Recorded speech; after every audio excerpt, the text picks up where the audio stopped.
Looks like 8:35. We're here to answer any questions.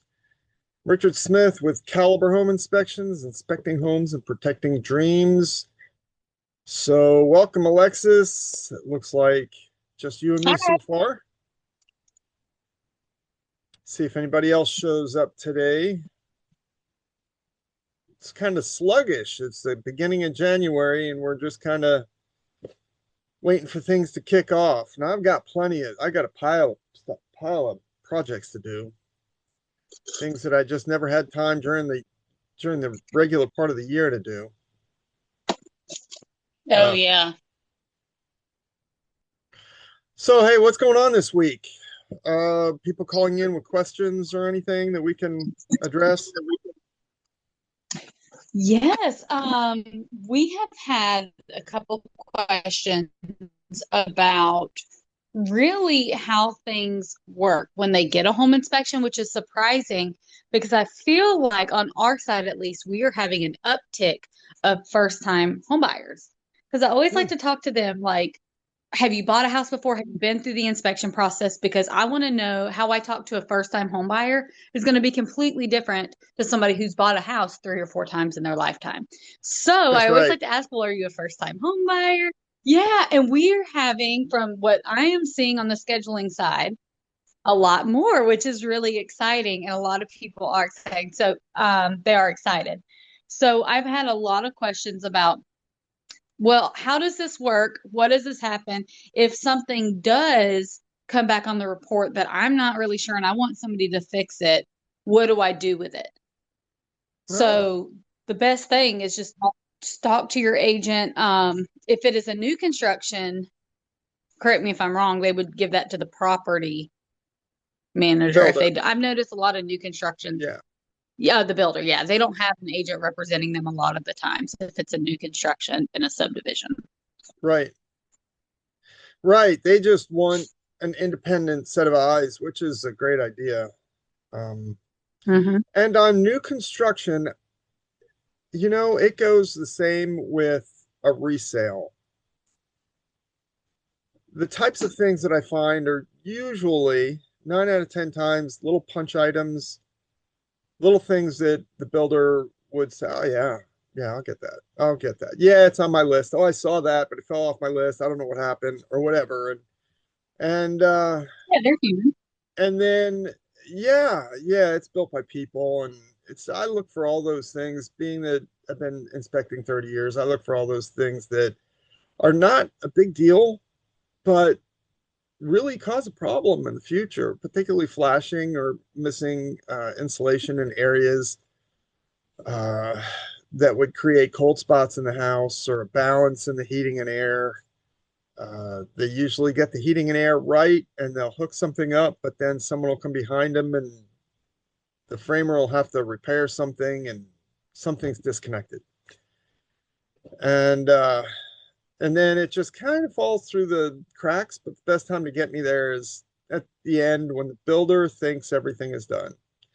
They usually about 1 out of 10 times, just like on a regular house. Now I find bigger things on a regular house, like I find regular real maintenance, things that need to be painted, things that need to be repaired, little window locks that don't work, and a number of those items. But then you run into 1 out of 10 times, you find in an electrical panel a breaker is burning up, or it doesn't trip properly, and it's something you would never know. You're not going to take the cover.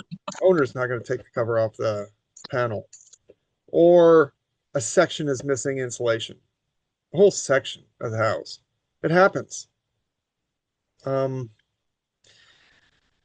but generally, new construction, manufacturing, they're pretty solid. They're pretty solid. I'm looking if it's really done, I can take a fine tooth comb through it and really make sure it's perfect or as perfect as it can get. I like to try to remind people, and I know you do the same, is if you are buying a new construction home, to go out about 9 months from the day that you have your inspection and set a reminder in your phone because most of the time they have a warranty that's going to expire. So Right. by getting we call them, 9, 10, 11 month inspections. It's a really good thing. And, we'll reach out too, but people don't think about getting another home inspection before their warranty expires. Right. A lot of the builders will take care of the nail pops and stuff like that. They'll fix those and touch up paint. That's why all the houses have the same color paint throughout the neighborhood. Um, So really, if but you buy a new construction house and you're going to paint, do it after your warranty or after the 1 year. right, So the if they uh, come in and fix. the type of type of things that I'm really looking for in a 1 year warranty are water issues. And I'll get to areas that homeowners just don't get to. And I'll Mhm. go through my systematic way of checking underneath all the sinks and areas that are regular nuisance areas and make sure they're not leaking. And if they're not leaking or stained or dripping or anything at that point, then you're good to go for a few years. So, That's great. yep, that's the type of thing. And if you do have a 1 year warranty and we've checked the house before and all the windows were good, sometimes the windows start sticking, or sometimes the window latches don't work right, or you get a little bit of settling. Houses will settle naturally. You get settling so much that windows are difficult. You want to catch all those things. And we'll go through and try everything Hmm. again and then record it so you can have a little punch list for your builder. So, I mean, really, I feel like you're going to save yourself. And correct me if I'm wrong. I feel like you're saving yourself not only a lot of money potentially, but also a lot of headache and heartache. right. Oh yeah. Yeah, if you have a water problem, then you have wood rot. After a year, the builder's not coming back. Mm-mm. If it starts leaking within the first year, well, then you catch it and it might be stained, but it's not going to really cause any wood rot. You typically, Hmm. if you have, um, if you have any problems, and if it's inside the house, inside a wall or a ceiling or something, then it's not just wood rot, but it's creating a mold and a health issue in the house. And that's actually the reason I got into home inspecting is you have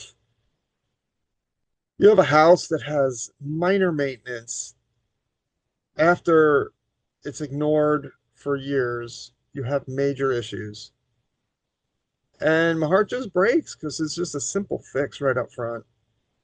And if it's something I can do real quick, I'll get my hands on it.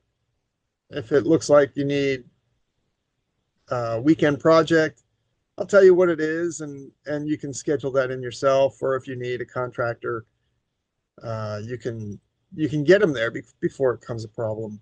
Water issues Hmm. are usually they just rocket to my to-do list, to the top of my to-do list.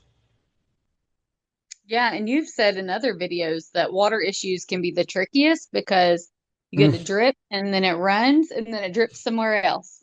And you'll get right. it's just, it's a nightmare. The typical example of that is it'll drip in one side on the back of the roof and it'll hit maybe a support, a bracket support. And then it'll hang on to that bracket support and it'll run across the house and then drip down into a ceiling. And then you got to trace it. And you're in disbelief how water could be getting here and from there. And it happens. It happens. Yeah, definitely. So, Makes me want to send my husband into the crawl space. Just check for some more water issues or any water issues. oh yeah. Yeah. When you have a change of season, say, hey, it's the first day of whatever season, fall, winter, spring. It's like, all right, let's just take a quick look underneath the sinks. Take a quick look here. Take a quick look there. Look at your water heater. No drips around it. No water. Good. Crawl spaces are a little bit more difficult. there's pros and cons to crawl spaces. I got my full body suit. I was like, look what I got you. And it was one of those full body suits, kind of like what y'all use, but it was like plastic. I was like, so Oh you yeah. can get under there because I'm not getting under there. He did. He got under there. But um, with Valentine's Day coming up, gals, you can get your husband a full body suit if you're on a crawl space. Get on under there. Right. Right. Coming from someone that works at a home inspection business. All right. Yes. So, well, it is. You're That's great. protecting them, you're loving them, you're making sure if they have to go down there, then you love them because you want to protect them. And so Yeah, exactly. that's right. Protecting their wallet. That's right. Keep them from getting sick. There's naturally molds and crawl Hmm. spaces that aren't in the house. Get a mask. You Hmm. can find an N100, great. N95 is pretty good. I had an N100. Well, I usually use the N100s. And doesn't stop chemicals or gases, but it does stop organic issues, so molds and things. Interesting. So, yeah, yep. Well, we've had a wide variety of things today, from mold and crawl spaces to Oh, new yeah, construction. everything. That's great. I don't know if we're going to get anybody showing up today. That's first of the year. Yeah, people are still trying to get back on routine. Yep, and it was a little light for the holidays, so there's not so many people buying. We got Everybody's looking. questions they call in. I see people calling in for, yeah, how their house works. One guy called Hmm. me back. You had mentioned that we get called backs trying to figure out how things work. You figure out how things work in the inspection scheduling. Hmm. And then sometimes some guy called me back. He says, there's so many lights that are out. The light switches don't work and the receptacles don't work. And so I went and oh yeah, it's just all three or four of the problems were just understanding how your house works. So there were I feel like it GFIs, takes, GFIs yeah. that were tripped, receptacles that wouldn't work in the living room. Well, that's because it's a hot and cold switch that you have to turn the switch on, you turn the receptacle on, and then the switches he didn't understand that it went to that. So he said this switch doesn't work and this receptacle doesn't work, and well, that's because the only time you tried that receptacle, that switch was down. So he was just It amazes me. People don't realize buying a house and moving in is a lot like dating. You have to figure out, like, oh, well, wow. if this is working. I mean, it is if you think about it. I get Yeah. you got to find out what works with Oh, this, this is what how that doesn't. works. You got to get to know your Oh, this Yeah, is what the house likes. Yeah. like exactly. Yeah. Regular maintenance. Oh, it's always cold on this side of the house. Oh, that thermostat controls this part. All right. Oh, yeah. Mhm. Yep. That's great. I love it. Yeah. Yep. So, all right. Well, we've got no calling questions today. We will be here one day a week. Right now, it's Tuesday mornings. Come and join us. If you have any questions, uh, just go to the website down at the bottom. It says Q&A meeting, and just click in there at the time for the meeting, and we will be happy to answer any questions, help you with your house in any way. I'm Richard Smith, Calibre Home Inspections, inspecting homes and protecting dreams. And we'll see you next time. Bye.